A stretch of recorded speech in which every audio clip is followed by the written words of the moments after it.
এটা আছে। তো here you can see use of at এর ব্যবহারটা কোথায় হয় বা কিভাবে হয় দেখেন। ছোট স্থান শহর বা জায়গার পূর্বে অ্যাট বসে, যেমন he lives at Mirpur, he lives at Noakhali. তাহলে ছোট জায়গার আগে, যে কোনো স্মল প্লেস, তার আগে আমরা অ্যাট প্রিপজিশন বসাই। নির্দিষ্ট সময় বোঝাতে অ্যাট বসে, যেমন I go to school at 9 AM, আমি সকাল 9টায় স্কুলে যাই। He goes to university at 10 AM, সে সকাল 10টায় ইউনিভার্সিটিতে যায়। তাহলে সার্টেইন টাইমের আগে অ্যাট বসে। আর একটা হচ্ছে স্মল প্লেস বা ছোট জায়গার আগে, এটা আপনাদেরকে আমি বলেছিলাম। দূরত্ব বোঝাতে অ্যাট বসে। দূরত্ব মনে রাখবেন, দূরত্ব, destination, distance, distance. Dhaka is at 200 kilometre from here, Dhaka এইখান থেকে 200 কিলোমিটার দূরে। Sylhet is at 100 kilometre from here, Sylhet এখান থেকে 100 কিলোমিটার দূরে। দামের পূর্বে অ্যাট বসে, দাম। পটেটো সেলস অ্যাট 50 টাকা পার কেজি, আপেল সেলস অ্যাট 150 টাকা পার কেজি। বয়স বোঝাতে অ্যাট বসে, হি পাস্ট এসএসসি অ্যাট 16, সে 16 সালে এসএসসি পাস করেছিল। হি পাস্ট এইচএসসি অ্যাট 18, সে 18 সালে এইচএসসি পাস করেছিল। তাহলে এখানে একটা বিষয় একটু লক্ষ্য করেন, আমি গত ক্লাসে অ্যাটের যে মেইন ব্যবহারের কথা বলছিলাম সেটা কোন জায়গায় ছিল, সেটা হচ্ছে যে কোনো জায়গা, অর্থাৎ স্মল প্লেস, ছোট জায়গার আগে অ্যাট বসে, এটা বলছিলাম। আর একটা বলছে নির্দিষ্ট সময়, সার্টেইন টাইমের আগে অ্যাট বসে। এই দুইটা বিষয় আপনাদেরকে আমি বলেছিলাম, আপনারা জানেন। এখন এইখানে আমরা তিনটা জিনিস দেখতেছি, সেটা হচ্ছে দূরত্ব, দাম আর বয়স। দূরত্ব, দাম আর বয়স, এর আগে অ্যাট বসাই। বাট একটা হিন্ট দেই আপনাদের, সেটা হচ্ছে দেখেন, এই প্রথমটা বাদে, অর্থাৎ এই ছোট স্থান শহর বা জায়গা, এটা বাদে বাকি যে পয়েন্টগুলো আপনারা দেখছেন, প্রত্যেকটা পয়েন্টে দেখেন অ্যাট অ্যাজ আ প্রেপোজিশন এটা ইউজ হচ্ছে। কিন্তু দেখেন একটা নিউমেরিক ওয়ার্ড, অর্থাৎ সংখ্যাবাচক শব্দের আগে বসছে। যেমন 9টা, 10টা, 200, 150, 150, 16, 18, those are numeric words, right? এগুলো সব সংখ্যাবাচক শব্দ না, ঠিক এর আগেই কিন্তু একটা বসতেছে। এটা কোনো রুলস না বা কোনো নিয়ম না, জাস্ট একটা হিন্ট দিলাম। সেটা হচ্ছে এই at preposition most of the time এরকম নিউমেরিক ওয়ার্ড বা সংখ্যাবাচক শব্দের আগে বসে, একটু জেনে রাখবেন। আর এগুলো একটু পড়তে হবে, এছাড়া আর কোনো কিছু করার নেই, এখানে নিজের পড়তে হবে। এরপর হচ্ছে ইউজ অফ অন, কোনো কিছুর উপর সংলগ্ন বোঝাতে অন বসে, যেটা অবজেক্টকে স্পর্শ করে থাকে, যেটা বলছিলাম যে অবজেক্টকে স্পর্শ করে উপরে কোনো কিছু থাকা বোঝাতে অন বসে। Keep the mobile on the table, মোবাইলটা টেবিলের উপর রাখো। বার, দিন বা তারিখের পূর্বে অন বসে, এটা আমি বলছিলাম যে টাইমকে ইন্ডিকেট করতে আমার টাইম রিলেটেড প্রেপোজিশন হচ্ছে তিনটা, অ্যাট, ইন এবং অন। সার্টেইন টাইমের আগে অ্যাট বসে, মান্থ অর ইয়ার্স এর আগে ইন বসে, আর ডে অর ডেট এর আগে অন বসে।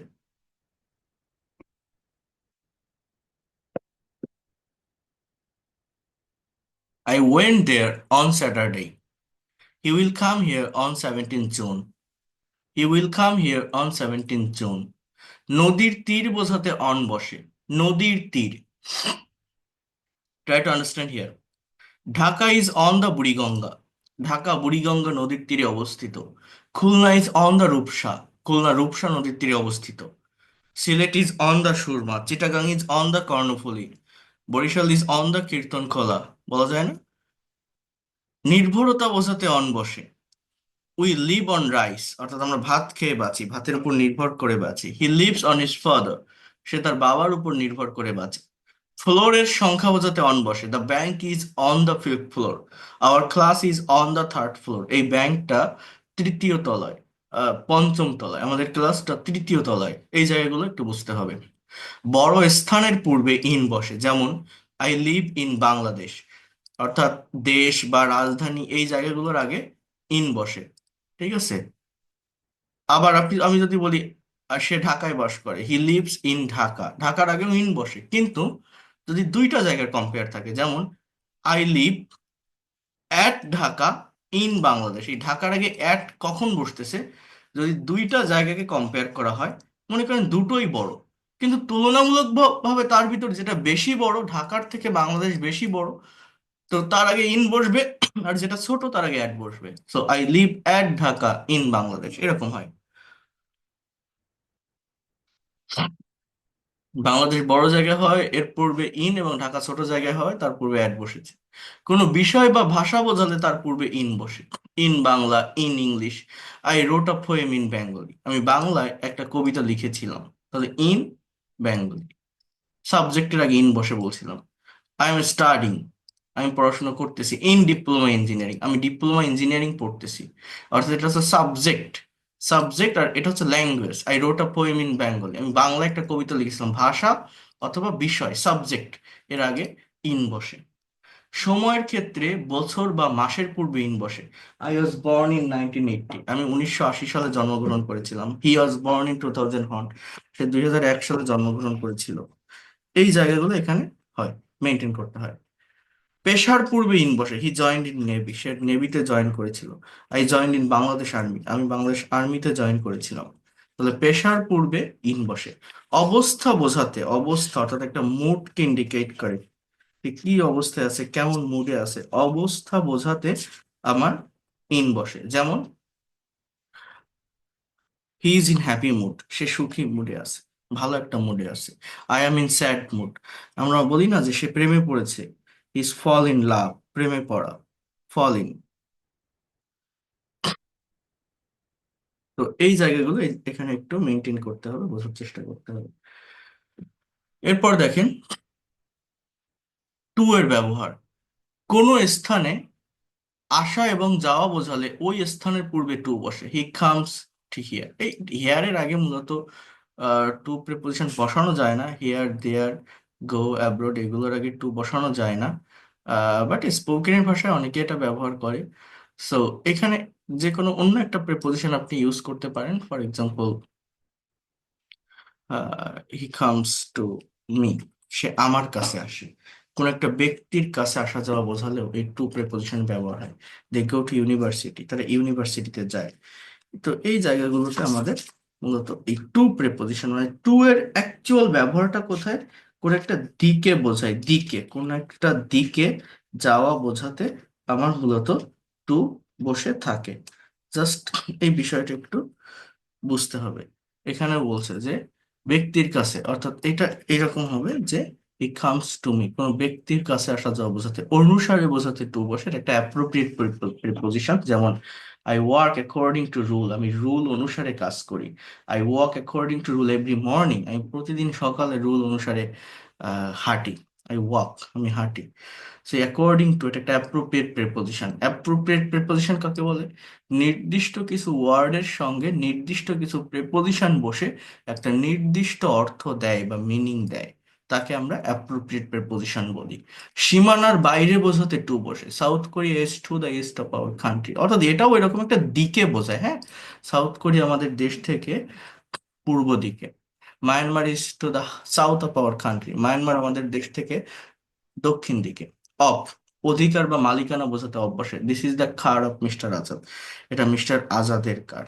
আজাদ, মিস্টার আজাদ এর কার। দেখেন, this is the phone off me, এটা আমার ফোন। মি মানে আমি, অফ মি আমার। The brief case is made of leather, এই ব্রিফ কেসটা চামড়ার তৈরি। লেদার মানে চামড়া, অফ লেদার চামড়ার। The house is made of wood, এই বাড়িটা কাঠের তৈরি। উড মানে কাঠ, অফ উড কাঠের, র, হ্যাঁ, অফ উড কাঠের। এরপর কি কারণ বোঝাতে অভ্যাসে। The man died of cancer, he died of corona virus, সে ক্যান্সারে মারা গিয়েছিল, সে করোনা ভাইরাসে মারা গিয়েছিল। এই জায়গাগুলো আমাদের একটু বুঝতে হবে।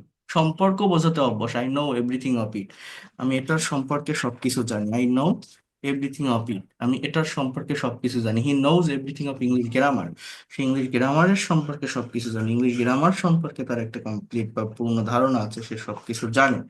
হি knows everything of English grammar. Use a over, কোনো কিছু স্পর্শ না করে উপরে চলমান অবস্থা বোঝাতে ওভার বসে। The plane is over the field, FIELD। তো এখানে এই এই বিষয়গুলো আপনাদেরকে একটু বুঝতে হবে।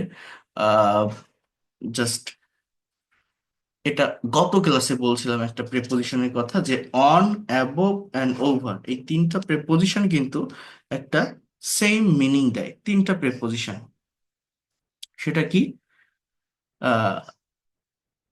অন মানে উপরে, অ্যাবভ মানে উপরে, ওভার মানে উপরে, বাট অবজেক্টকে স্পর্শ করে উপরে আছে, এখানে আমার অন বসে, the mobile is on my table. অবজেক্টকে স্পর্শ না করে স্থির অবস্থায় উপরে আছে, এখানে অ্যাবভ বসে, the light is above my head, এখানে আমার হেড বা মাথার সাথে তুলনা করছি। আরেকটা কি বলছিলাম, যে অবজেক্টকে স্পর্শ না করে উপরে চলমান থাকে, দ্য প্লেন ইজ, আমি যদি বলি the plane is flying over the field, the plane is flying, FLYING, প্লেনটা উঠতেছে কোন জায়গা দিয়ে, ওভার দ্য এপাই।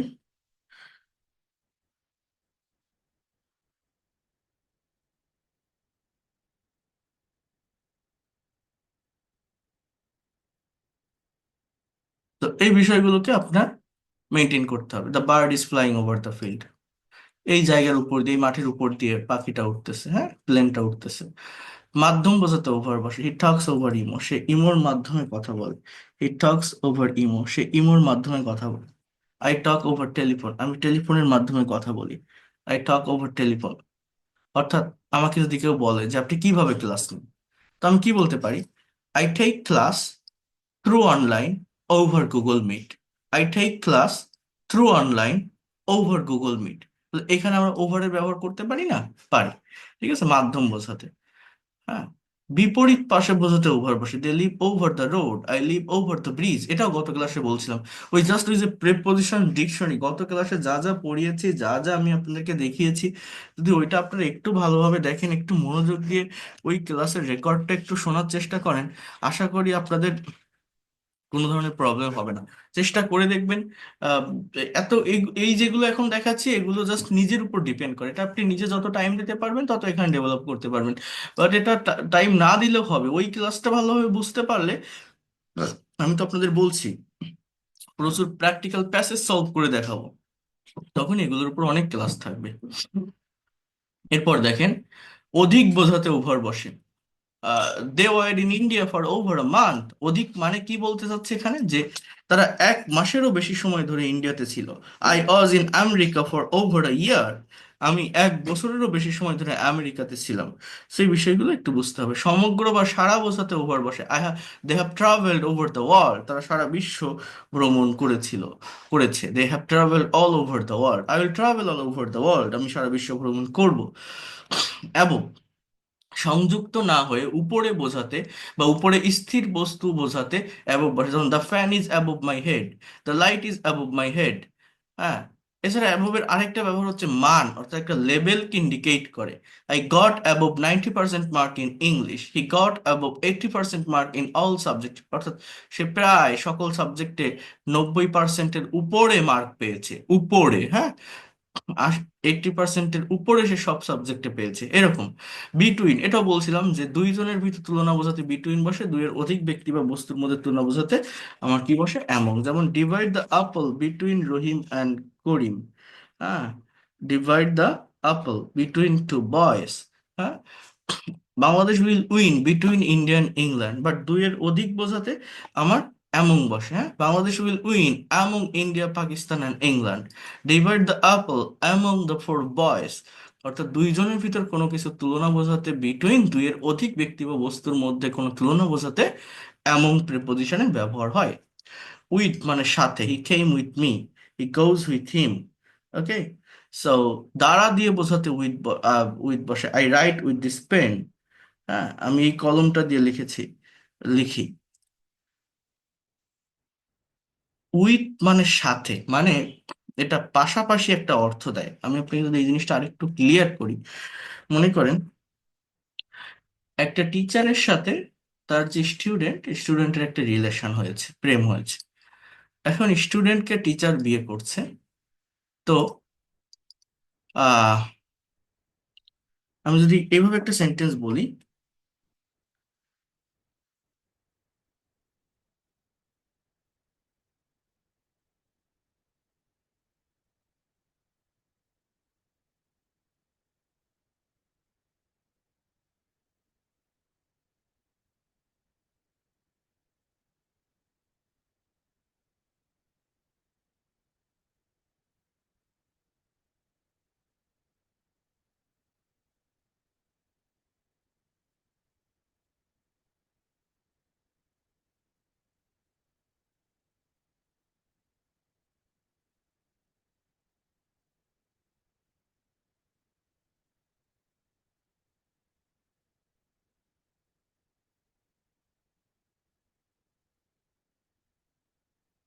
এরকম না, এই বাক্যটা কেমন ছিল আমার ব্রেনে আসতেছে না, আমি আপনাকে যদি একটু বলি। আহ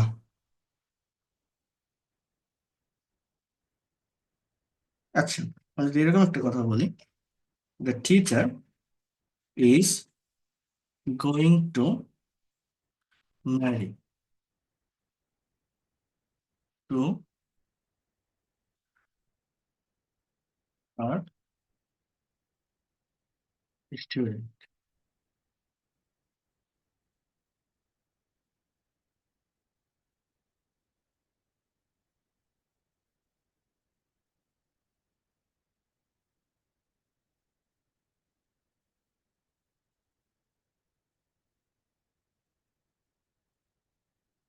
উইথ হার স্টুডেন্ট। এখানে দুটো প্রেপোজিশন বসালাম, যে শিক্ষক তার স্টুডেন্টের সাথে বিয়ে করতে যাচ্ছে। The teacher is going to marry to her student. আরেকটা লিখলাম, the teacher is going to marry with, sorry এখানে হার হবে না, হিজ, এখানেও হিজ,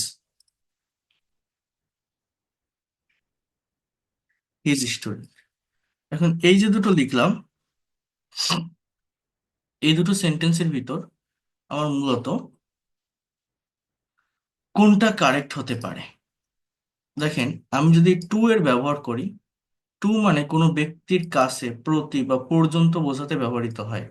আর উইথ মানে সাথে, অর্থাৎ the teacher married with her student, বা is going to marry with his student, sorry her না, হিজ স্টুডেন্ট। এই উইথ এর মানে হচ্ছে যে শিক্ষক বিয়ে করতে যাচ্ছে তার স্টুডেন্টের সাথে। এই সাথে মানে একটা পাশাপাশি অবস্থান বোঝায়। পাশাপাশি অবস্থান কেমন? মনে করেন টিচারের যেদিন বিয়ে, তার স্টুডেন্টেরও সেম দিনে বিয়ে, বাট টিচার অন্য একটা মেয়েকে বিয়ে করছে, তার স্টুডেন্ট অন্য আরেকটা ছেলেকে বিয়ে করছে, বাট একই দিনে দুইজনের বিয়ে হচ্ছে। এরকম হয় না? হয়। আবার the teacher is going to Mary, the teacher is going to marry to his student. এই টু এর মানে কে, তাকে, কারো প্রতি বা পর্যন্ত, অর্থাৎ শিক্ষক ঠিক তার স্টুডেন্টকেই বিয়ে করছে, অর্থাৎ তার যে স্টুডেন্ট, তার যে ছাত্রী, সেই তার ওয়াইফ হতে যাচ্ছে।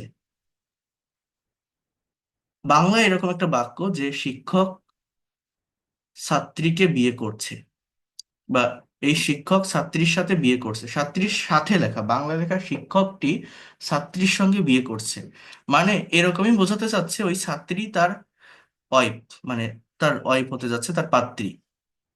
কিন্তু এখানে উইথ প্রেপোজিশন দিয়ে ফেলছে, যেহেতু সাথে লেখা বাংলায়। বাট উইথ যদি আমি দেই, তাহলে সেটা পাশাপাশি একটা অবস্থানে চলে যায়।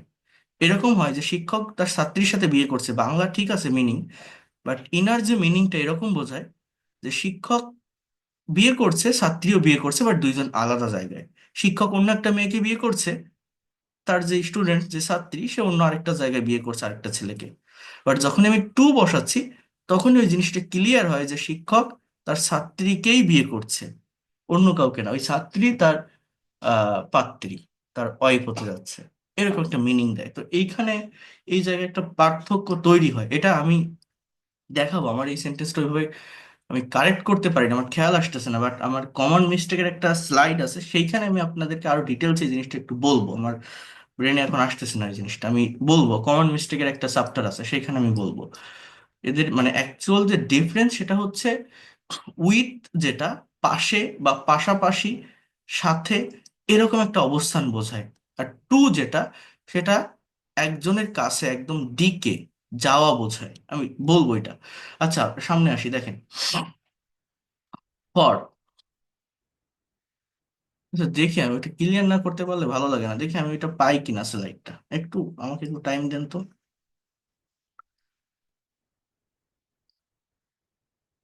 একটা মিনিট, জাস্ট একটু ওয়েট করুন।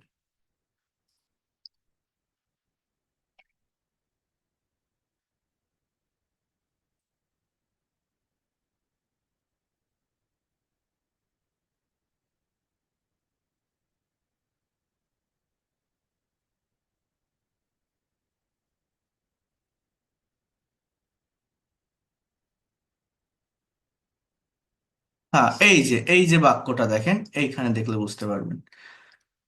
এ- এইখানে বাক্যটা দেখেন, এখানে লেখা আছে যে Rupa is married with a math teacher.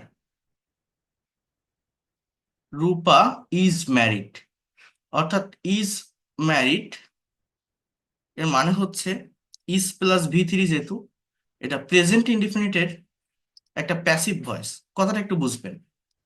এবং এইটার অর্থ হচ্ছে রূপার বিয়ে হয় একজন অঙ্কের টিচারের সাথে। বাংলাটা কি? রূপার বিয়ে হয় একজন অঙ্কের টিচারের সাথে। কিন্তু এই বাক্যটা ভুল। এখানে আপনি যদি উইথ দেন, এর বাংলা এরকম হয়ে যায় যে রূপার যেদিন বিয়ে হয় ওই অঙ্কের টিচারেরও সেদিন বিয়ে হয়, বাট রূপা অন্য একটা ছেলেকে বিয়ে করে, অঙ্কের টিচার অন্য আরেকটা মেয়েকে বিয়ে করে, বাট দুইজনের বিয়েটা একই সাথে হয়, একই দিনে হয়। এই উইথ যদি আমি এখানে ইউজ করি তাহলে সেরকম বোঝায়। বাট আমার বাংলাটাও বলছে এটা, যে রূপার তার ম্যাথ টিচারের সাথে বিয়ে হয়। ম্যাথ টিচারের সাথে বিয়ে হয় মানে বাংলায় এটাই বোঝাতে চাচ্ছে তার ম্যাথ টিচারই তার হাজবেন্ড। তো ওই কথাটা বলতে গেলে আমি এখানে উইথ দিব না, উইথ দিলে সেটা ভুল হবে। আমার কারেক্ট হচ্ছে Rupa is married to a math teacher, অর্থাৎ এখানে আমার টু প্রেপোজিশনে ব্যবহার করতে হয়। রূপার একজন ম্যাথ টিচারের সাথে বিয়ে হয়, মানে রূপা ম্যাথ টিচারকে বিয়ে করে। কে? ম্যাথ টিচারই তার হাজবেন্ড। তো এইটা বোঝানোর জন্য আমার এই টু প্রেপোজিশনের ইউজটা করতে হয়। কেউ কেউ এবার কথাটা বুঝতে পারছেন আমি এখানে কি বললাম? এতক্ষণ এই বোঝানোর চেষ্টা করতেছিলাম, তাই হচ্ছিল না, বুঝতে পারছেন এই জায়গাটা আমি কি বললাম আপনাদের? এনিওন? হ্যাঁ, এই উইথ, উইথ মানে কি? উইথ মানে সাথে বোঝায়। আর টু মানে কি? টু মানে কারো কাছে, কারো প্রতি, কারো পর্যন্ত যাওয়া বোঝায়, কারো ভিতরে যাওয়া বোঝায়। দেখেন আবারও বোঝেন, বলছে Rupa is married with a math teacher, রূপার একজন ম্যাথ টিচারের সাথে বিয়ে হয়। Rupa is married to a math teacher, রূপার একজন ম্যাথ টিচারের সাথে বিয়ে হয়, বা এইটার মানে এরকম দাঁড়ায় যে রূপা একজন ম্যাথ টিচারকে বিয়ে করে, বা রূপার বিয়ে হয় ম্যাথ টিচারের সাথে। আমি যেটাই বলি না কেন, আমি যদি এখানে উইথ দেই, এই উইথ মানে সাথে, এই সাথেটা এমন অর্থ দেয় পাশাপাশি একটা অর্থ। অর্থাৎ রূপারও বিয়ে হয়, তার ম্যাথ টিচারেরও বিয়ে হয়। রূপার অন্য জায়গায় হয়, তার ম্যাথ টিচারের অন্য আরেকটা মেয়ের সাথে হয়, বাট দুইজনের একই সাথে হয় বলতে একই দিনে হয়, এরকম একটা মিনিং দেয়। বাট বাংলাটা তেমন বোঝাতে চায়নি। বাংলা কি বোঝাতে চেয়েছে? যে রূপা তার ম্যাথ টিচারকেই বিয়ে করে, অর্থাৎ তার তার ম্যাথ টিচারই তার হাজবেন্ড। এটার জন্য আমি এখানে উইথ দিব না, এখানে মূলত সেইটা বোঝাতে চাচ্ছে আমাকে টু প্রেপোজিশনের ব্যবহার করতে হয়। এই কারো প্রতি, কারো পর্যন্ত, কাউকে বিয়ে করতেছে, এটা বোঝাতে। এই ছাড়া আর কিছু না এখানে বিষয়টা। যাই হোক, বুঝতে পারলে বোঝেন, না হলে সমস্যা নেই। এরপর হচ্ছে ফর, জন্য বোঝাতে ফর বসে। I would like to do something for you, I am waiting for you, আমি তোমার জন্য অপেক্ষা করতেছি। সময়ের আগে ধরে যাব বোঝাতে ফর বসে। এটা হচ্ছে পারফেক্ট কন্টিনিউয়াস টেন্স। এগুলো যখন টেন্স আমরা পড়বো তখন ডিটেলসে দেখবো যে he has been working for 4 hours, সে 4 ঘন্টা ধরে কাজ করতেছে। যদি ধরে বোঝায় অর্থাৎ পিরিয়ড অফ টাইম থাকে তাহলে ফর বসে, যদি থেকে বোঝায় অর্থাৎ পয়েন্ট অফ টাইম থাকে তাহলে সিন্স বসে। যদি এমন একটা কথা এখানে লেখা থাকে যে সে 2016 সাল থেকে এখানে কাজ করতেছে, he has been working here since 2016, অর্থাৎ পিরিয়ড অফ টাইম বোঝালে ফর, পয়েন্ট অফ টাইম বোঝালে সিন্স, কারণ বোঝাতে ফর বসে। I shall go to Nepal for a tour, we went to Japan for higher education, আমরা নেপালে যাব ভ্রমণের জন্য। ফর মানে কি? জন্য, একটা চতুর্থী বিভক্তি। আমরা জাপানে গিয়েছিলাম উচ্চ শিক্ষার জন্য, উচ্চ শিক্ষার জন্য। ওয়েন্ট, মূল্য বোঝাতে ফর বসে। I have bought a mobile for 1,000 টাকা, he will buy a computer for 5,000 টাকা। সে 5,000 টাকা দিয়ে একটা মোবাইল, আমি কিনেছিলাম, সে একটা মোবাইল কিনবে 5,000 টাকা দিয়ে। So এখানে মূল্য বোঝাতে ফর প্রেপোজিশনের ব্যবহার হয়। এই প্রিপোজিশন গুলো যে ফিক্সড থাকে এরকম না, একটার আগে আরেকটা দেওয়া যায়। এখানে আমি কিন্তু এর আগে একটা দেখাইছিলাম যে দামের পূর্বে অ্যাড বসে, এখানে কিন্তু অ্যাড বলতে পারেন। আবার যে ফরই বসাতে হবে এরকম না, এখানে আপনি অ্যাড প্রিপোজিশন দিতে পারেন যখন আপনার মানে যেভাবে দিতে ইচ্ছা হবে সিচুয়েশন অনুযায়ী আপনি সেভাবে এটা ইউজ করতে পারবেন, কোনো সমস্যা নাই। আপনি যদি বলেন I have bought a mobile at 1,000 টাকা, he will buy a computer at 5,000 টাকা। অ্যাট মানে কি? টাকায়, 5,000 টাকায় আমি কিনেছিলাম, এত টাকায় আমি কিনবো, এরকম বোঝায়। হ্যাঁ। আর এই ফর মানে এত টাকা দিয়ে, জাস্ট সেম একটা মিনিং এখানে ক্রিয়েট করে। সাহায্য অর্থে ফর বসে, please do this favour for me আমার জন্য কিছু করো, মেইনলি ফরের মানেটা হচ্ছে জন্য। Please you can do something for me. Here you can see by, পাশে বোঝাতে বাই বসে, she sat by me, I sat by her. পথে অর্থে বাই বসে, they will go there by road, I will go to Dhaka, I will go, এখানে একটা to হবে, I will go to Dhaka by road. মাধ্যম বোঝাতে বাই বসে, he achieve success by hard labour, he goes to Dhaka by bus. পরিমাপ বোঝাতে by বসে, the table is 2 feet by 4 feet, the bed is 3 feet by 6 feet. Percentage বা হার বোঝাতে by বসে, he is improving day by day, I am improving month by month. এখানে হচ্ছে মূলত এই বাইয়ের ব্যবহার, এই পার্সেন্টেজ বা ফিট বোঝাতে, এগুলো অটোমেটিক্যালি চলে আসে এই বিষয়গুলো। তৃতীয়া বিভক্তি বলে এটাকে, দ্বারা, দিয়ে, কর্তৃক। এগুলো যখন প্র্যাকটিক্যাল প্যাসেজ গুলো সলভ করব তখন আমরা পাবো। এই একটা দুইটা করে মনে রাখা যায় না, ধরে এগুলো এগুলো মনে রাখা, আপনি পড়তেছেন আজকে কালকেই ভুলে যাবেন, বাট প্র্যাকটিক্যালি এগুলোকে যখন সলভ করব তখন জিনিসটাকে অ্যাকচুয়ালি ক্যাপচার করা যায়। প্যাসেজ রিডিং এর ভিতরে আমি এগুলো দেখাবো আপনাদের। ফ্রম, কারো নিকট হতে বা থেকে, ফ্রম বসে, হি কেম ফ্রম নেপাল, সে নেপাল থেকে এসেছিল। I bought 1 KG sweet from market, আমি বাজার থেকে 1 কেজি মিষ্টি কিনেছিলাম। বাইরে থেকে ভিতরে বোঝাতে ইনটু বসে, এটাও বলছিলাম গত ক্লাসে। The boy entered into the room, ছেলেটা রুমে প্রবেশ করলো, ছেলেটা বাইরে থেকে ভিতরে চলে আসলো, ছেলেটা রুমে প্রবেশ করলো। The boy entered into the room, I entered into the class. ভাগ হওয়া বোঝাতে ইনটু বসে, they are divided into 5 groups, we are divided into 3 groups. তারা 5টা গ্রুপে বিভক্ত হয়েছিল, আমরা 3টা গ্রুপে বিভক্ত।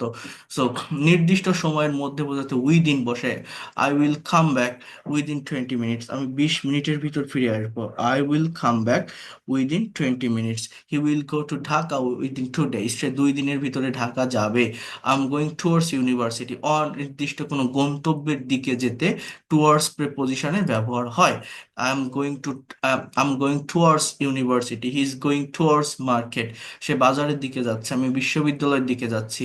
পূর্বে বোঝাতে বিফোর বসে, ইভেন এই বিফোর ইন ফ্রন্ট অফ, অর্থাৎ সম্মান প্রদর্শন অর্থেও বিফোর বসে, যেমন হি কেম বিফোর লাঞ্চ, সে লাঞ্চের আগে এসেছিল। I went there before dinner, আমি ডিনারের আগে সেখানে গিয়েছিলাম। হি স্টুড বিফোর মি, মানে সে আমার সামনে দাঁড়িয়ে ছিল। He stood in front of me, I mean here instead of before you can use in front of, I stand before you। after, পরে বোঝাতে, I will play after study, I will watch TV after 10 minutes। Police run after the criminal, my friend Abir run after the pickup। নিচে অর্থে below বসে, we live below the sky, the fish live below the water। এখানে নিচে বলতে কোনো উপরের কোনো বস্তুর সঙ্গে তুলনা করা বোঝায়। মনে করেন মাছ পানির নিচে থাকে, এখন আপনি পানির উপর থেকে অনেক সময় যে মাছগুলো উপরের দিকে চলে আসে, ভাসা থাকে, মাছগুলোকে দেখা যায় না। যদি ওই মাছগুলোকে দেখা যায় তখন এই বিলোটার ব্যবহার হয়। বিলো মানে নিচে, পার্থক্যটা কি এটা আমি আপনাদেরকে বলছিলাম।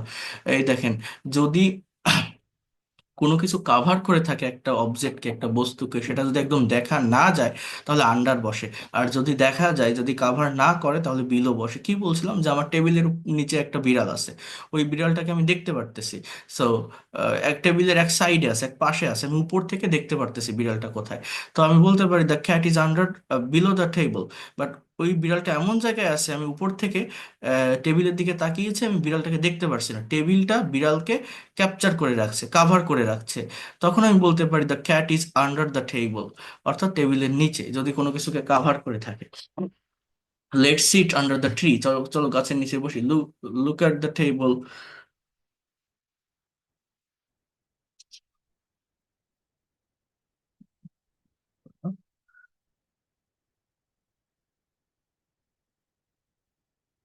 এটা এইভাবে হয় এই জিনিসটা, look at the cat under the table. Then বিবেচনাধীন বোঝাতে আন্ডার বসে, this case is under the court, the matter is under the court. অধীনে বোঝাতে আন্ডার বসে, হি ওয়ার্কস আন্ডার মি, সে আমার অধীনে কাজ করে, হি ওয়ার্কস আন্ডার মি, সে আমার অধীনে কাজ করে। অ্যাক্রস, এগুলো সবই এক কথায় উত্তর হয়ে যায়, হ্যাঁ এগুলো। I will run across the field, I will run across the field. I will travel across the world, অর্থাৎ আমি মাঠের এই প্রান্ত থেকে ওই প্রান্ত দৌড়াবো, আমি বিশ্বের এই প্রান্ত থেকে ওই প্রান্ত ভ্রমণ করব। বরাবর বোঝাতে অ্যালং বসে, go along the bed for sleep, go along the bed, হ্যাঁ, go along the mosque for the prayer. তাহলে এখানে জাস্ট একটা নির্দিষ্ট দিকে যাওয়া বোঝায়। আপনার একটা বাচ্চা ঘুমাতে চাচ্ছে না, টিভি দেখছে, বা টিভি দেখার রুম থেকে অন্য একটা রুমে খেলা করতে দৌড় দিছে, অনেক রাত হয়ে গেছে, আপনি তাকে বলছেন একদম বেড বরাবর ঘুমাতে যাবে, অন্য কোথাও কিন্তু যাবে না, ঠিক বেডেই যাবে। হ্যাঁ, তাকে জোর করে ফোর্স করে কথাটা বললেন, so go along the bed for sleep. অর্থাৎ অ্যালং মানে কি বরাবর, অর্থাৎ একদম ঠিক ওই দিকেই যাবে, ঠিক মসজিদে যাবে নামাজ পড়তে, অন্য কোনো দিকে যেন চলে যাও না, একদম মসজিদ বরাবরই যাবে, ঠিক মসজিদেই যাবে। এরকম জায়গায় অ্যালং এর ব্যবহারটা হয়, একটা স্ট্রেট ফরওয়ার্ড একটা দিক ইন্ডিকেট করতে। Through, they went our village through the jungle, we went their village through the boat. তারা আমাদের গ্রামে গিয়েছিল জঙ্গলের মধ্য দিয়ে। থ্রু মানে কি মাধ্যমে, কোনো কিছুর মধ্যে দিয়ে যাওয়া বোঝায়। উই ওয়েন্ট দেয়ার ভিলেজ, আমরা তাদের গ্রামে গিয়েছিলাম। থ্রু দ্য বোট, নৌকায় করে, বোটের মাধ্যমে। এগেনস্ট মানে বিরুদ্ধে। হ্যাঁ, we fought against Pakistan in liberation war, I will fight against my enemy by intelligence. বিপরীত অর্থ বোঝাতে এগেনস্ট বসে, যেমন he sat against the wall, I sat against the room. সম্বন্ধে বা সম্পর্ক বোঝাতে অ্যাবাউট বসে, he told me about the game, সে আমাকে গেম সম্পর্কে বলেছিল। I will tell him about the matter, আমি তাকে বিষয়টি সম্পর্কে বলবো। পাশে বোঝাতে বিসাইড বসে, he sat beside me in the exam hall, the pen is beside the table. So এই জায়গাগুলোকে কভার করতে হবে। দেন বাহাইন্ড, পিছনে বোঝাতে বাহাইন্ড বসে, প্লিজ স্টে বাহাইন্ড মি, আমার পিছনে বসো। The cat is behind the chair. Beyond সাধ্যের বাহিরে, বা সীমানার বাহিরে, সরি সীমানার বাহিরে বলতে আপনার সামর্থ্যের বাহিরে বোঝায়, এটাও আমি বলছিলাম বিয়ন্ড প্রিপজিশনের ব্যবহারটা কোথায়। The price of the dress is beyond of my budget, the price of the bike is beyond him budget. এই বাইকের মূল্যটা তার বাজেটের বাইরে, তার সাধ্যের বাইরে, তার সীমানার বাইরে। সে একটা বাইক কিনতে যাচ্ছে, বাট বাইকের যে দাম, যে প্রাইস, যে মূল্য, অত টাকা তার কাছে নেই। ইউজ অফ ডাউন, উপর থেকে নিচে বোঝাতে এই ডাউনের ব্যবহারটা হয়। He fell down from the building, from a building. He is waiting for me down the building. So এইভাবে এইখানে এই ভার্বগুলোর ব্যবহার হয়, প্রিপোজিশনগুলোর। নির্দিষ্ট সময় বোঝাতে পয়েন্ট অফ টাইম, এখানে সিন্স বসে, it has been raining since morning, I have been playing football since morning. Without, use of without. ছাড়া বা ব্যতীত বোঝাতে উইদাউট বসে, fish can not live without water, people can not live also without water. মাছ পানি ছাড়া বাঁচতে পারে না। এখানে এই প্রেপোজিশন গুলো সব থেকে গুরুত্বপূর্ণ বা ইম্পর্টেন্ট। এটা ভালো লাগলে একবার পড়বেন, না হলে দরকার নেই, কারণ এগুলো আমি আবারও বলছি প্র্যাকটিক্যাল ব্যবহার দেখাবো। আমি এইভাবে এগুলো পড়াই না, কারণ এই রুলস বা এরকম করে পড়ানো এটা আমারও ভালো লাগে না, বাট একবার দেখাই দিলাম। যদি কারো মনে হয় নিজে নিজে এটা করবেন, ডেভেলপ করবেন, করে ফেলবেন, সমস্যা নাই। আর প্রথম যে ক্লাসটা নিয়েছিলাম, গত ক্লাসে যেটা দেখিয়েছিলাম বা পড়িয়েছিলাম, জাস্ট ওইটা যদি আপনারা একটু ভালোভাবে দেখেন, তাহলে এই জায়গাটা সম্পর্কে একটা কনসেপ্ট চলে আসবে। শুধুমাত্র একটা কনসেপ্ট নিয়ে রাখবেন, বিষয়গুলোর সঙ্গে একটু ফ্যামিলিয়ার হবেন, পরিচিত হবেন, আর কিছু লাগবে না। তারপর বাকি যেটা করানো লাগবে সেটা আমি আপনাদের বলবো। আমি প্রচুর পরিমাণে প্রিপোজিশনের যে ব্যবহারগুলো আছে, এগুলো যখন আমি প্যাসেজ সলভ করাই, অন্য অন্য ব্যাচের যে স্টুডেন্ট আছে ওদেরকে আমি বারবার দেখাই, বারবার দেখাই প্রিপোজিশনের এই ব্যবহারগুলো। তো এখানে এইটা এইভাবে এতটা ইয়ে করে পড়া লাগে না, এতে আরো কনফিউশন বেশি তৈরি হয়। তো আমি আপনাদেরকে দেখাবো। এখানে দেখেন একটা এক্সারসাইজ আছে যে I will take a class dash 10 PM। তাহলে সার্টেন টাইমের আগে আমার অ্যাট প্রেপোজিশন বসে, তাহলে এখানে আমার কি হবে যে at 10 PM ড্যাশ মানডে। তাহলে অন মানডে হি লিভস, সে বাস করে, ড্যাশ বাংলাদেশ। তাহলে এখানে আমি কি বসাবো? In Bangladesh dash Dhaka. তাহলে কি ঢাকা হবে? At Dhaka. Dhaka is dash 20 kilometre from here, Dhaka is at, দূরত্ব বোঝাতে অ্যাট বসে, তাহলে ঢাকা ইজ এখানে অ্যাট হবে, at 20 kilometre from here. Dhaka is dash the Buriganga, তাহলে নদীর তীর বোঝাতে কি বসে?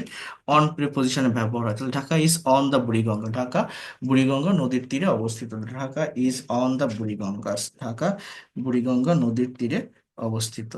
তো এই বিষয়গুলো আমাদেরকে একটু খেয়াল করতে হবে, একটু মনোযোগ দিতে হবে, একটু দেখতে হবে, তাহলে আর সমস্যা নিয়ে আমরা এটা কভার করতে পারবো।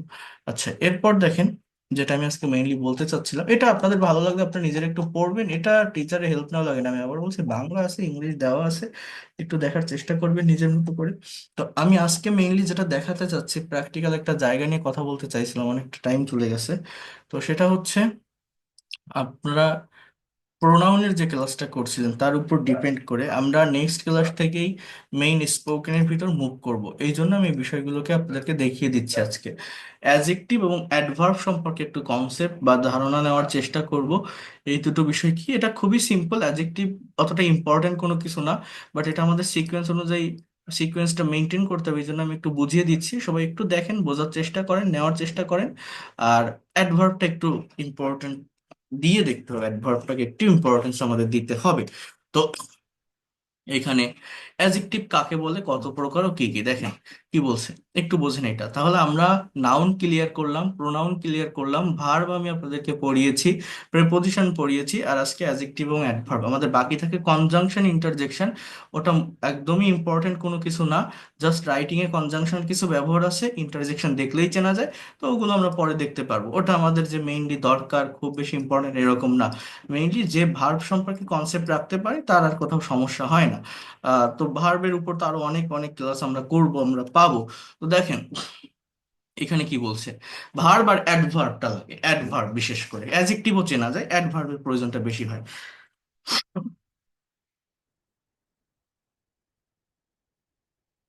দেখেন এখানে কি বলছে, অ্যাডজেক্টিভ কাকে বলে, কত প্রকার ও কি কি। যে সকল শব্দ দ্বারা কোনো নাউন বা প্রোনাউন এর দোষ, গুণ, অবস্থা, সংখ্যা, পরিমাণ, অবস্থা ইত্যাদি প্রকাশ করা হয় তাকে অ্যাডজেক্টিভ বলে। Adjectives qualify only noun and pronoun. It specifies the quality, number and size of noun or pronoun. Simply it describes nouns or pronouns. অর্থাৎ অ্যাডজেক্টিভটা কি, এটা এমন কোনো ওয়ার্ড যেটা একটা সেন্টেন্স বা বাক্যের নাউন বা প্রোনাউনকে মডিফাই করে, নাউন বা প্রোনাউনকে নিয়ে কাজ করে, নাউন বা প্রোনাউনের দোষ, গুণ, অবস্থা, সংখ্যা, পরিমাণ এগুলো বোঝায়। নাউন প্রোনাউন কোথায় থাকে দেখেন, একটা বাক্যের স্ট্রাকচার কি, আমি বলছিলাম যে প্রথমত নাউন অথবা প্রোনাউন বসে যে কোনো একটা বাক্য তৈরি করতে গেলে, মানে সাবজেক্ট থাকে, তো তো সাবজেক্টের জায়গায় আমার কি বসে, আমার সাবজেক্ট থাকে না, তো সাবজেক্টের জায়গায় আমাদের নাউন বা প্রোনাউন বসে যে কোনো একটা সেন্টেন্স ইংলিশে তৈরি করতে গেলে, ইংলিশে লিখতে গেলে বা বলতে গেলে। এখন এই নাউন প্রোনাউনের পরেই থাকে ভার্ব, ভার্বের পরে extension.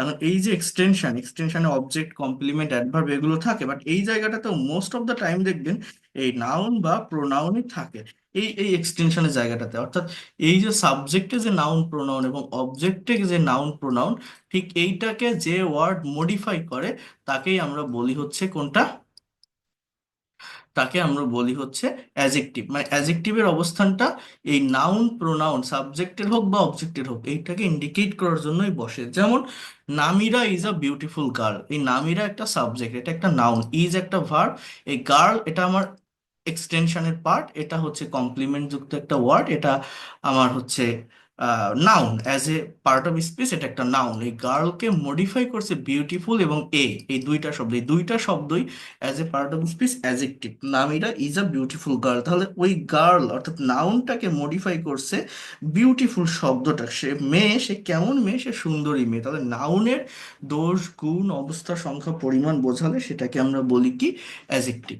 He has three red pens, তার তিনটা লাল কলম আছে, হিটা প্রোনাউন, আমার এই পেনটা হচ্ছে আমার কি, নাউন, হ্যাজটা আমার ভার্ব। তাহলে এই তিনটা হচ্ছে মেইন ওয়ার্ড, একটা বাক্যের মেইন ওয়ার্ড বা জিস্ট কোনটা এটা আমাদের চিনতে হয়। হিটা প্রোনাউন, হ্যাজটা আমাদের ভার্ব, আর পেন্সটা হচ্ছে নাউন, অবজেক্টে আছে। এখন এই পেনকে মডিফাই করছে কোন শব্দটা, রেড শব্দটা, যে তার কলম আছে, তার লাল কলম আছে, তার লাল কলম আছে, তার তিনটা লাল কলম আছে। এবং এই যে থ্রি এবং রেড দুটো শব্দই কিন্তু এই পেনকে ইন্ডিকেট করে বসছে, পেনকে মডিফাই করছে। সো থ্রি এবং রেড এই দুটো হচ্ছে আমার মূলত কি, আমার মূলত অ্যাজেক্টিভ। সাফি ইজ ইল, সাফি অসুস্থ, সাফি কেমন, সাফির অবস্থাটা কি, কন্ডিশনটা কি, সে অসুস্থ। তাহলে এটা নাউন, সাফি কি একটা নাউন, তো নাউনের একটা অবস্থা, একটা কন্ডিশন বোঝাচ্ছে।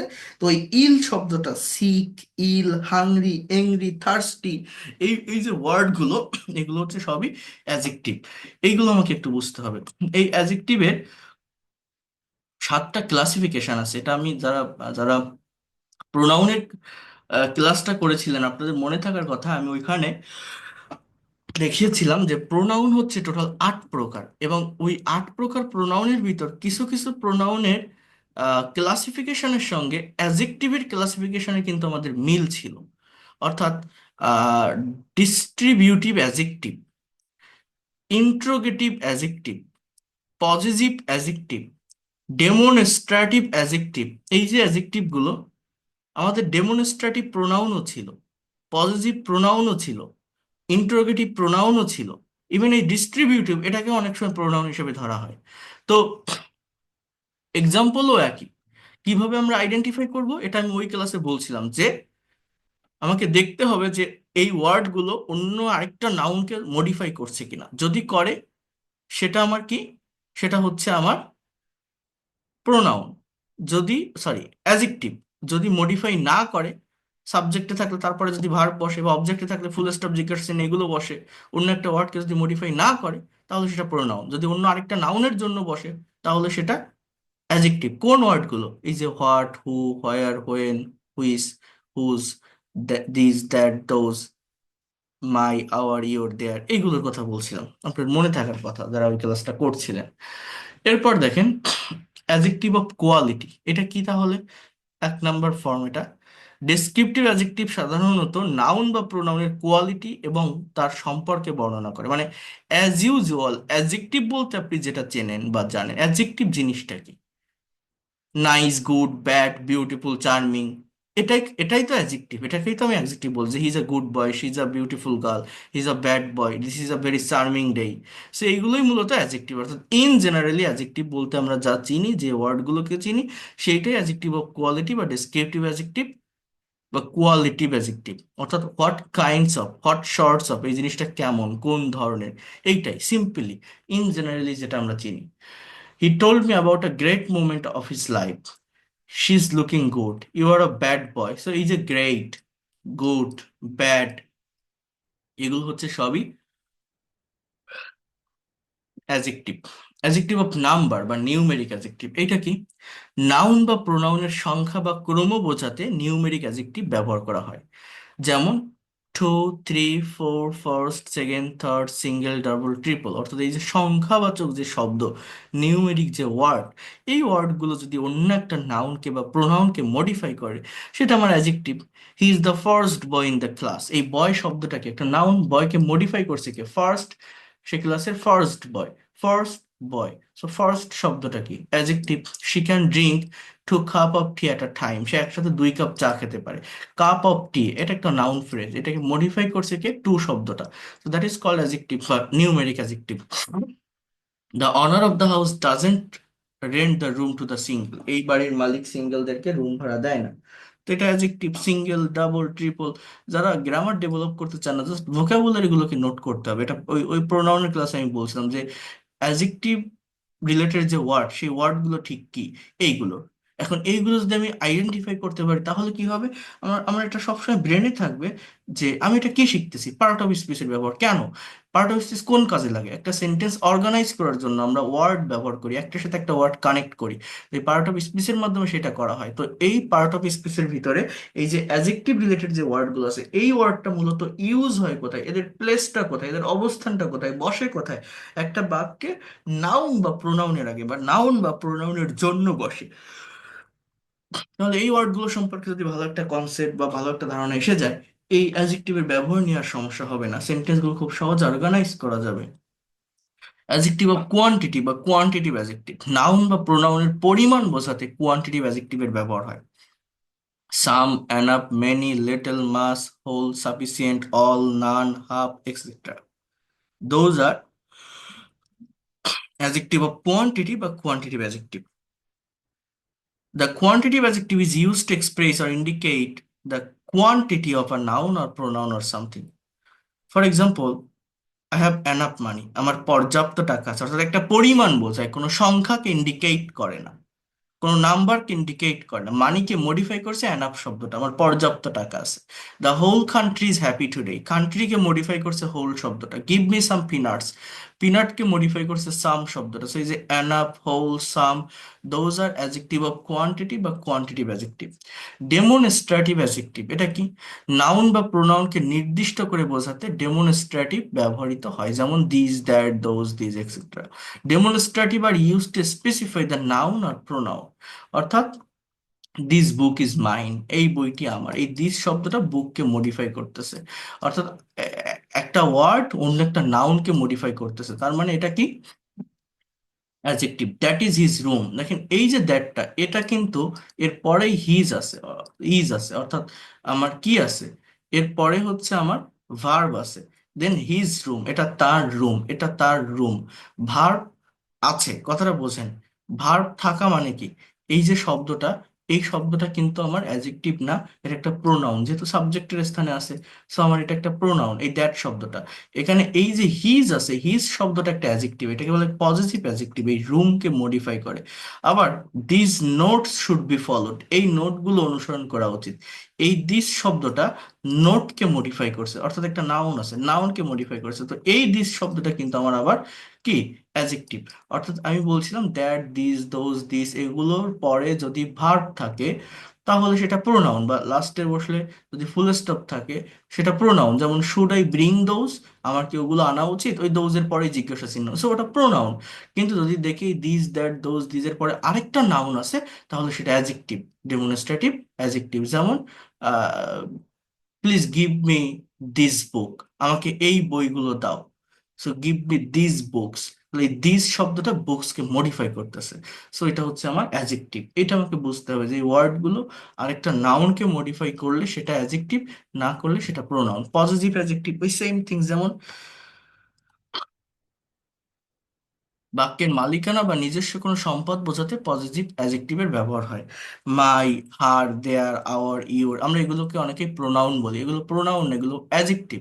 অ্যাডজেক্টিভের কাজ কি? একটা নাউন বা প্রোনাউনকে মডিফাই করে। এগুলোর পরে অবশ্যই অবশ্যই একটা একটা নাউন থাকে, যেমন আই হ্যাভ সিন হার, এটা ক্যাট, আমি তার বিড়ালটিকে দেখেছি। Their house is very big, their house, her cat, this is our school pond, our school pond. সেই দেয়ার, আওয়ার, হার, এগুলো হচ্ছে মূলত অন্য আরেকটা নাউনের পূর্বে বসছে, অন্য একটা নাউনকে ইন্ডিকেট করার জন্য বসছে। এগুলোকে আমরা অ্যাডজেক্টিভ বলবো। কোন adjective? Positive adjective. Interrogative adjective কি? ইন্টারোগেটিভ অ্যাডজেক্টিভ সাধারণত নাউন বা প্রোনাউনকে প্রশ্নের মাধ্যমে মডিফাই করে। What, which and whose are known as interrogative adjective. What kind of tree is it, কোন ধরনের গাছ এটা? এই যে কাইন্ড অফ ট্রি, একটা নাউন ফ্রেজ, এটাকে মডিফাই করছে হোয়াট শব্দটা। Which subject do you want to teach, কোন সাবজেক্টটা তুমি শেখাতে চাও? তাহলে সাবজেক্টকে মডিফাই করছে হুইচ শব্দটা। হুজ রুম ইজ দিস, এটা কার রুম, এই হুজ মডিফাই করছে রুমকে। এগুলো হচ্ছে আমার সব কি? অ্যাডজেক্টিভ, যেহেতু এরপর আরেকটা করে নাউন আছে। কিন্তু আমি যদি এরকম একটা কথা বলতাম যে হুইচ ইজ ইয়োর রুম, এর মানে হচ্ছে কোনটি তোমার রুম। এই হুইচ এর পরে আমি ইজ বসাইছি, অন্য কোনো নাউন বসাইনি, তাহলে এই হুইচটা কিন্তু আমার একটা প্রোনাউন, এটাকে বলা হয় interrogative pronoun. Then your room, your শব্দটা একটা অ্যাডজেক্টিভ, পজিটিভ অ্যাডজেক্টিভ। রুমটা হচ্ছে আমার একটা নাউন, এটাকে মডিফাই করে ইয়োর শব্দটা। ডিস্ট্রিবিউটিভ অ্যাডজেক্টিভটা কি? কোনো গ্রুপের কাউকে নির্দিষ্ট করে বর্ণনা করতে ডিস্ট্রিবিউটিভ অ্যাডজেক্টিভ ব্যবহৃত হয়। যেমন is, any, every, either, neither, এগুলোকে আমরা ডিস্ট্রিবিউটিভ অ্যাডজেক্টিভ বলি। অর্থাৎ পার্টিকুলার বা ইন্ডিভিজুয়াল একটা পার্সনকে ইন্ডিকেট করে। Any of you can eat the apple, তোমাদের মধ্যে যে কেউ আপেলটা খেতে পারো। তাহলে ইউ কে মডিফাই করছে any, any of, so that is called adjective. একটা প্রোনাউনকে মডিফাই করছে ইজ অফ দ্য স্টুডেন্টস, একটা নাউন, নাউনকে মডিফাই করছে ইজ অফ, এই ফ্রেজাল ওয়ার্ড। তো এগুলোকে বলা হয় ডিস্ট্রিবিউটিভ অ্যাডজেক্টিভ। প্রত্যেক ছাত্রই টাকা পাবে। Is of the students will get money. Every man has to go outside for the job, প্রত্যেক মানুষকে চাকরির জন্য বাইরে যেতে হয়।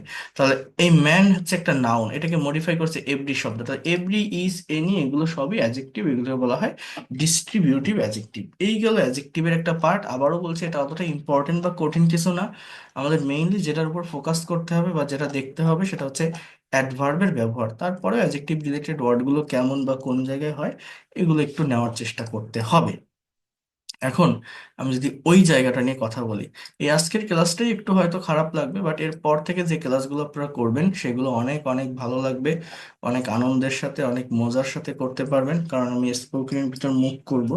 তখন অনেক ভালোভাবে সেই বিষয়গুলোকে আপনারা ডেভেলপ করতে পারবেন, মেমোরাইজ করতে পারবেন, দেখতে পারবেন। এখন যদি একটু অ্যাডভার্বটা নিয়ে কথা বলি, এই জন্য আমি এটাকে দেখিয়ে দিচ্ছি। অ্যাডভার্বটা কি? এটা হচ্ছে ওই অ্যাজেক্টিভের সম্পূর্ণ বিপরীত। অ্যাজেক্টিভের কাজ হচ্ছে অলওয়েজ নাউন প্রোনাউনকে মডিফাই করা, নাউন প্রোনাউনকে ইন্ডিকেট করা, নাউন প্রোনাউনকে নিয়ে কাজ করা। কিন্তু অ্যাডভার্ব কখনোই নাউন প্রোনাউনকে মডিফাই করে না, নাউন প্রোনাউনকে ইন্ডিকেট করে না, নাউন প্রোনাউনকে নিয়ে কাজ করে না। অ্যাডভার্ব কি করে এটা একটু বুঝতে হবে। অ্যাডভার্ব মূলত ভার্বকে মডিফাই করে। অ্যাডভার্ব মূলত কাকে মডিফাই করে? ভার্বকে। ভার্বকে বাড়িয়ে কিছু বলাটাই হচ্ছে অ্যাডভার্বের কাজ। কিন্তু অ্যাডভার্ব একটা বাক্যে একটা অ্যাজেক্টিভ, একটা প্রেপোজিশন, হোল সেন্টেন্স, ইভেন নিজেকে নিজে মডিফাই করতে পারে, কিন্তু কখনোই নাউন প্রোনাউনের জন্য অ্যাডভার্ব বসে না। অ্যাজেক্টিভ কিন্তু নাউন প্রোনাউন সম্পর্কে একটা অতিরিক্ত ইনফরমেশন দিতে, নাউন প্রোনাউনকে একটু রং চং করতে, বাড়িয়ে বলতে ব্যবহৃত হয়। কিন্তু অ্যাডভার্ব সেটা না। অ্যাডভার্ব হচ্ছে মেইনলি ভার্বকে বাড়ায়। যেমন দেখেন, অ্যাডভার্ব শব্দটির উৎপত্তি অ্যাট প্লাস ভার্ব থেকে, অর্থাৎ ভার্বকে নিয়ে অতিরিক্ত তথ্য দেওয়াটাই অ্যাডভার্বের কাজ। তাহলে বলা যায় যে পার্ট অফ স্পিচ বাক্যে বসে অ্যাডজেক্টিভ, অ্যাডভার্ব ও ভার্বকে বিশেষভাবে মডিফাই বা বিশেষায়িত করে, তাকে আমরা মূলত অ্যাডভার্ব বলি। For example, she is a completely talented girl. দেখেন, এই শিটা হচ্ছে আমার একটা প্রোনাউন, রাইট? এই গার্লটা হচ্ছে আমার একটা নাউন, ইজটা হচ্ছে আমার ভার্ব। আমি যদি বলি শি ইজ গার্ল, সে হয় মেয়ে, এই তিনটা ওয়ার্ড কিন্তু এই এই বাক্যের মেইন ওয়ার্ড, জিস্ট। এই তিনটা ওয়ার্ডের একটা বাদ দেন, বাক্য থাকবে না। শি বাদ দিলে বাক্য থাকবে, গার্ল বাদ দিলে থাকবে, ইজ বাদ দিলে থাকবে। এইগুলো হচ্ছে মেইন ওয়ার্ড, হ্যাঁ, নাউন প্রোনাউন আর ভার্ব। এবার she is a talented girl, এই ট্যালেন্টেড শব্দটা মডিফাই করছে কাকে? গার্লকে। যে সে মেয়ে, সে মেধাবী মেয়ে। তো এই ট্যালেন্টেড শব্দটা অ্যাজেক্টিভ, যেহেতু নাউনকে মডিফাই করতেছে। এখন এই ট্যালেন্টেড কে মডিফাই করতেছে এই কমপ্লিটলি শব্দটা, যে সে একটা মেধাবী মেয়ে, সে সম্পূর্ণরূপে একটা মেধাবী মেয়ে, মানে মেধাবী, একদম পরিপূর্ণ মেধাবী, ফুললি মেধাবী, কমপ্লিটলি সে ব্রিলিয়ান্ট, ট্যালেন্টেড। কমপ্লিটলি মডিফাই করছে কাকে? ট্যালেন্টেডকে। অর্থাৎ একটা অ্যাজেক্টিভকে যে ওয়ার্ড মডিফাই করে তাকে বলা হয় adverb. He runs very fast. দেখেন, হি রানস, রান মানে কি? দৌড়ানো। সে দৌড়ায়। এবার সে কেমন দৌড়ায়? দৌড়ানোর ধরনটা কেমন? দ্রুত। He runs fast. ফাস্ট, সে দ্রুত দৌড়ায়। এই ফাস্ট শব্দটা একটা অ্যাডভার্ব। এইবার সে যে দ্রুত দৌড়ায়, ঠিক আছে, সে দ্রুত দৌড়ায়, সে খুব দ্রুত দৌড়ায়, দ্রুত দৌড়ায়, খুব দ্রুত দৌড়ায়, run fast, run very fast. অর্থাৎ তার দৌড়ানোর ধরনটা কেমন? খুব দ্রুত। তাহলে এখানে মূলত অ্যাডভার্ব অ্যাডভার্বকে মডিফাই করে। এই ফাস্ট শব্দটা অ্যাডভার্ব, আবার এই ভেরি শব্দটাও এখানে অ্যাডভার্ব। পরপর দুটো অ্যাডভার্ব বসছে, ফার্স্টকে মডিফাই করছে ভেরি শব্দটা। অ্যাডভার্ব নিজেকে নিজে এভাবেই মডিফাই করে। ওকে। স্পিক্স ফ্লুয়েন্টলি, সে স্পিক, সে বলে। কিভাবে বলে? বলার ধরনটা কেমন? ফ্লুয়েন্টলি, সাবলীল ভাবে। অর্থাৎ তার যে কাজ, স্পিক মানে কি? বলা, এটা কাজ না? এই কাজটা কেমন? ফ্লুয়েন্টলি। তো এইগুলোকে আমরা মূলত বলে থাকি অ্যাডভার্ব। অ্যাডভার্ব কাকে মডিফাই করে? মেইনলি ভার্বকে। যেমন ওই যে স্পিককে মডিফাই করে ফ্লুয়েন্টলিটা পাচ্ছে। অ্যাডভার্বকে, যেমন ওই ট্যালেন্টেডকে মডিফাই করছে কমপ্লিটলি শব্দটা। অ্যাডভার্ব নিজেকে নিজে মডিফাই করে, যেমন ওই যে কিসের কথা বললাম? নিজেকে নিজে মডিফাই করে, ফাস্ট কে মডিফাই করছে ভেরি শব্দটা। ফাস্ট শব্দটা আমার একটা অ্যাডভার্ব। হি রানস, সে দৌড়ায়। ফাস্ট, সে দ্রুত দৌড়ায়। হি রানস ভেরি ফাস্ট, সে খুব দ্রুত দৌড়ায়। ঠিক আছে। তো এই বিষয়গুলো আমাদেরকে একটু বোঝার চেষ্টা করতে হবে, নেওয়ার চেষ্টা করতে হবে, ভালোভাবে এই জায়গাটাকে ডেভেলপ করতে হবে। কারণ এই অ্যাডভার্ব প্রচুর ব্যবহৃত হয় প্র্যাকটিক্যাল রাইটিং বা স্পিকিং এ। অ্যাডভার্বের ব্যবহার অনেক বেশি।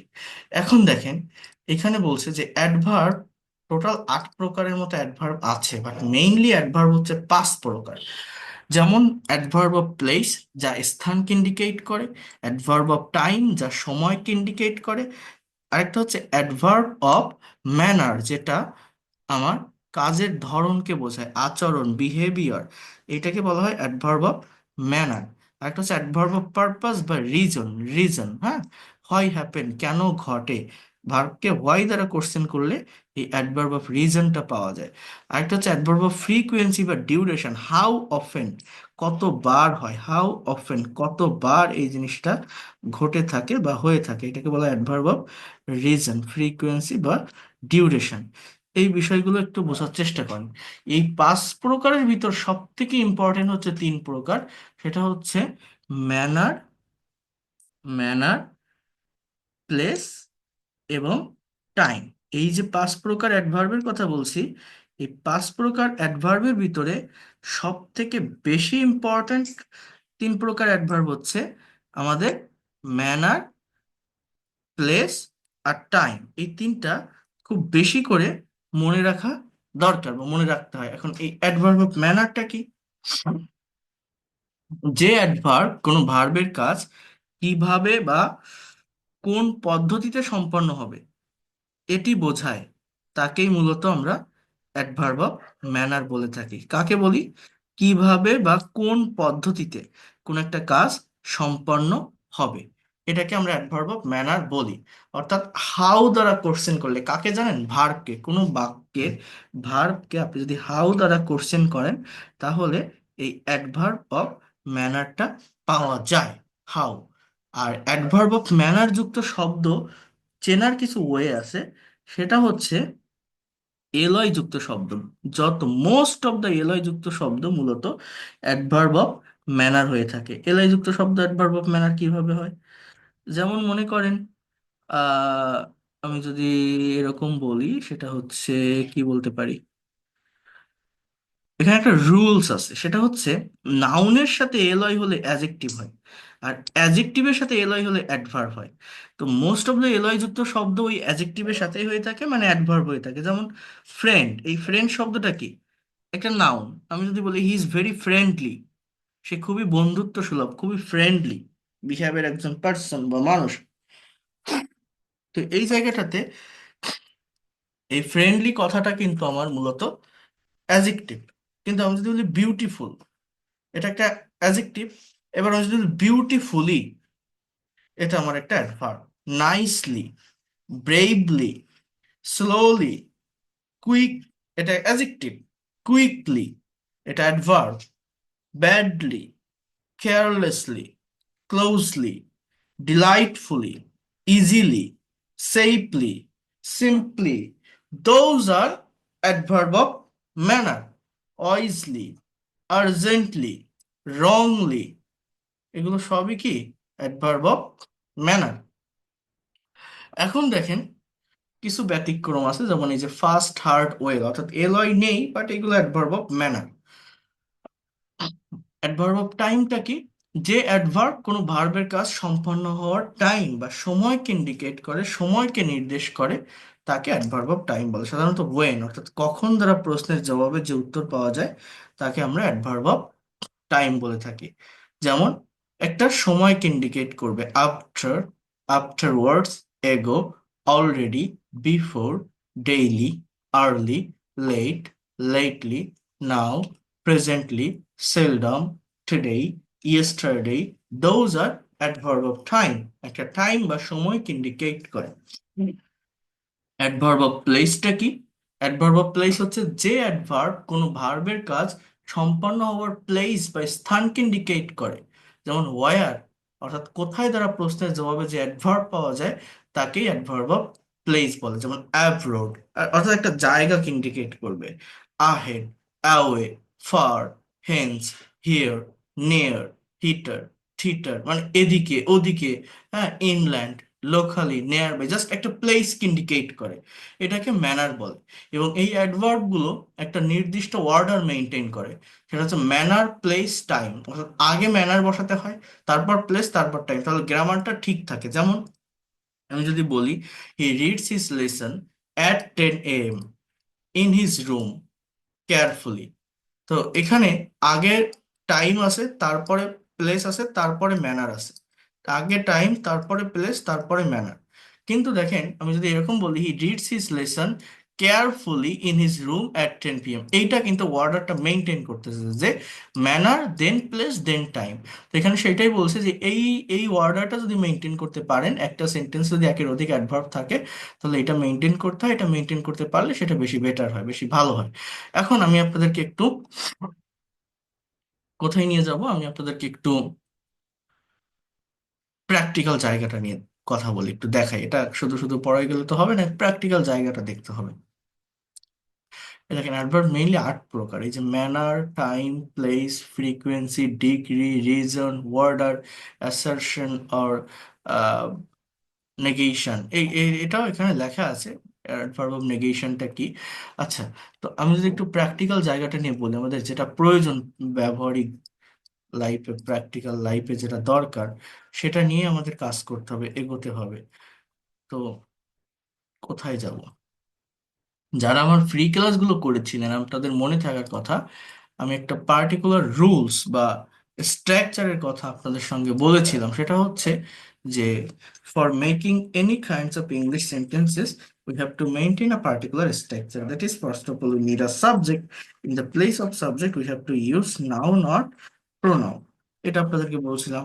After the subject, we have to use verb, then extension. And in the place of extension, we use object or complement or adverbials. এগুলো হচ্ছে একটা সেন্টেন্স বা বাক্য তৈরির স্ট্রাকচার বা গঠন। যারা আমার ফ্রি ক্লাসগুলো করেছিলেন আপনাদের মনে থাকার কথা, আমি সেকেন্ড ফ্রি লাইভ ক্লাসে বলছিলাম যে how can we make, here you can see how can we make long English sentences from short sentence. কিভাবে আমরা ছোট ছোট ইংরেজি বাক্যগুলো থেকে বড় বাক্য তৈরি করতে পারি। আমরা অনেকে ইংলিশে স্পিকিং করতে গেলে বা ফ্রি হ্যান্ডে লিখতে গেলে ছোট ছোট সেন্টেন্স বা বাক্য বলে থেমে যায়, একটা বাক্যকে মডিফাই করতে পারি না, বড় করতে পারি না, লং করতে পারি না। তো এটা করার কিছু ওয়ে আছে, কিছু নিয়ম আছে, কিছু সিস্টেম আছে। সেই সিস্টেমগুলো আমাদেরকে একটু ফলো করতে হয়। সেটা কি? For making long English sentences we have to follow 5 step. এটা আমি বলছিলাম 5টা স্টেপ ফলো করতে হয়। স্টেপ নাম্বার 1 কি? এটা হচ্ছে আমাদের একটা সাবজেক্টের প্রয়োজন। কি বলছি? We need a subject. যে কোনো একটা সেন্টেন্স বা বাক্য তৈরি করতে গেলে সাবজেক্ট লাগে। সাবজেক্ট কি?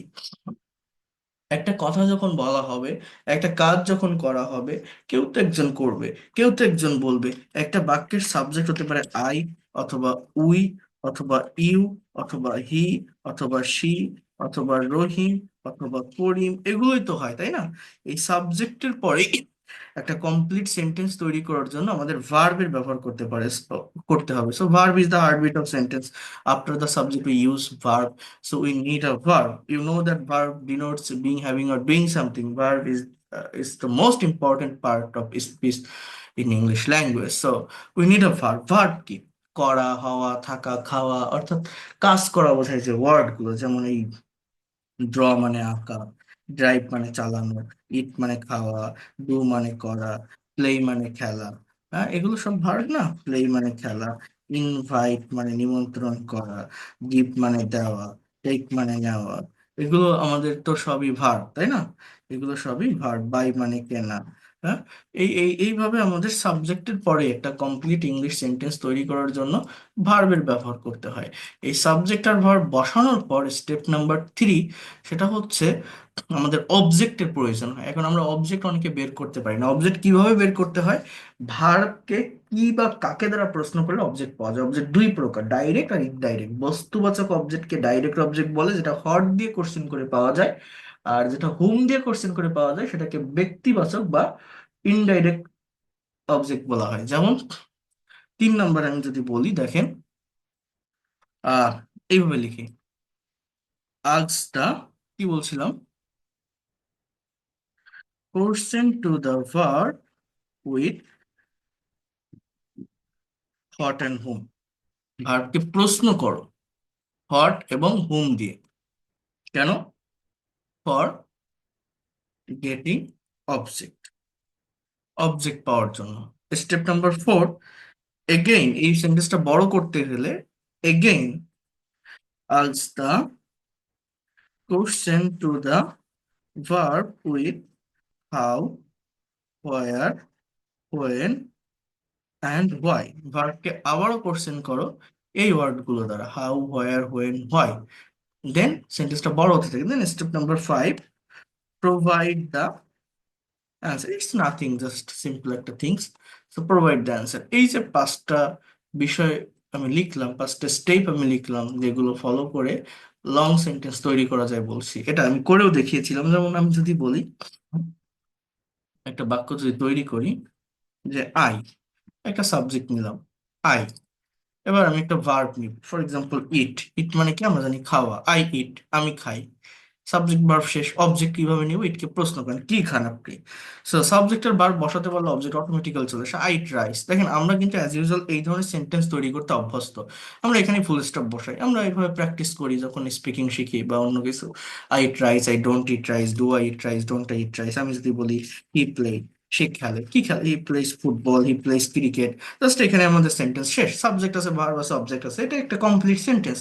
আমি যদি বলি যে রহিম গাড়ি চালায়, রহিম একটা সাবজেক্ট, দেন ড্রাইভ মানে চালান, রহিম ড্রাইভস এ কার, রহিম একটা গাড়ি চালায়, that is the complete sentence. তো সাবজেক্ট ভার্ব অবজেক্ট, কিন্তু এই বাক্যগুলোকে আমরা আরো লং করতে পারি, আরো বড় করতে পারি, এই ধরনের বাক্যগুলোর ভিতরে আরো অনেক ইনফরমেশন আনতে পারি। সেটা কিভাবে? এই ভার্বকে ডাব্লিউএইচ ওয়ার্ড দ্বারা কোর্সেন করে, সাবজেক্ট ভার্ব আর অবজেক্ট বসানোর পর ভার্বগুলোকে কোর্সেন করতে, যেমন ইটকে আপনি প্রশ্ন করেন, আপনি যে খান, আপনি কিভাবে খান, how do I eat rice. এখন আমি যদি বলি I eat rice very slowly, অর্থাৎ খাওয়ার সময় আমার আচরণটা কেমন, আমার ম্যানারটা কেমন, আমার বিহেভিয়ারটা কেমন, স্লোলি, আমি ধীরে সুস্থে খাই, আস্তে খাই। তো এখানে এই স্লোলি ভার্বটা হচ্ছে আমার, সরি, স্লোলি যে ওয়ার্ড, এটা হচ্ছে একটা অ্যাডভার্ব, এবং এইটাকে বলা হয় adverb of manner. Then I eat rice very slowly, এবার আপনি যে খান, আপনি কোথায় বসে খান, where do you eat rice, where দিয়ে কোশ্চেন করেন। So I eat rice very slowly at my room, এই যে অ্যাট মাই রুম যেটা লিখলাম, এটাকে বলে অ্যাডভার্ব অফ প্লেস, একটা জায়গাকে ইন্ডিকেট করে অ্যাডভার্ব অফ প্লেস। আপনি যে আপনার রুমে বসে খান, আপনি কখন খান, when do you eat rice, I eat rice very slowly at my room, at my room. Then I can say that তিনবার আমি দিনে ভাত খাই, আপনি কখন খান, আমি দিনে তিনবার খাই, তো I can say that 3 times a day, আমি দিনে তিনবার ভাত খাই। আপনি যে দিনে তিনবার ভাত খান, আপনি কেন ভাত খান, why do you eat rice, খাওয়ার পিছনে কারণটা কি, রিজনটা কি? আমি আমার শরীরে শক্তি যোগানোর জন্য বা শক্তি পাওয়ার জন্য ভাত খাই। পাওয়া ইংরেজি গেট, এখানে টু গেট, মানে পেতে, পাওয়ার জন্য, to get, to plus be, এটাকে ইনফিনিটিভ বলা, অথবা এটাকে এইভাবে বলা যায়, ফর গেটিং। টু বাদে অন্য যে কোনো প্রেপোজিশনের পর যদি ভার্ব বসান, তার সাথে আইএনজি ইউজ করতে হয় as a non finite verb, for getting energy in my body. তাহলে টোটাল বাক্যটা কি লিখলাম, ট্রাই টু আন্ডারস্ট্যান্ড হিয়ার। আমার সেন্টেন্স কতটুকু ছিল, এই রাইস পর্যন্ত ছিল, কিন্তু রাইসের এখানেই ফুল স্টপ ছিল, বাট এই জায়গাটা থেকে একটা বাক্যকে আমি বডি পর্যন্ত আনলাম কিভাবে, ভার্বকে কোশ্চেন করি কি দিয়ে, ডাব্লিউএইচ ওয়ার্ড দিয়ে। যেমন এই ভেরি স্লোলি, এটাকে বলছি অ্যাডভার্ব অফ ম্যানার। এগুলো হচ্ছে ফ্রেজাল ওয়ার্ড, অ্যাডভার্বিয়াল ফ্রেজ বলে। অ্যাট মাই রুম, এটাকে বলছে adverb of place. 3 times a day, এটাকে বলে অ্যাডভার্ব অফ টাইম। আর to get energy in my body, এটাকে বলে অ্যাডভার্ব অফ রিজন। এটা হচ্ছে ফ্রি হ্যান্ড রাইটিং ডেভেলপ করার সব থেকে ইফেক্টিভ, সব থেকে মাস্টার্স একটা, কি কি বলে এটাকে, টেকনিক বা strategy. If you are weak in writing, if you are not able to make long sentences, if you are not able to add more information in your particular sentences, you can follow this method. What is the method? First of all, for making any sentences, you need a subject. After the subject, you have to put correct forms of verb.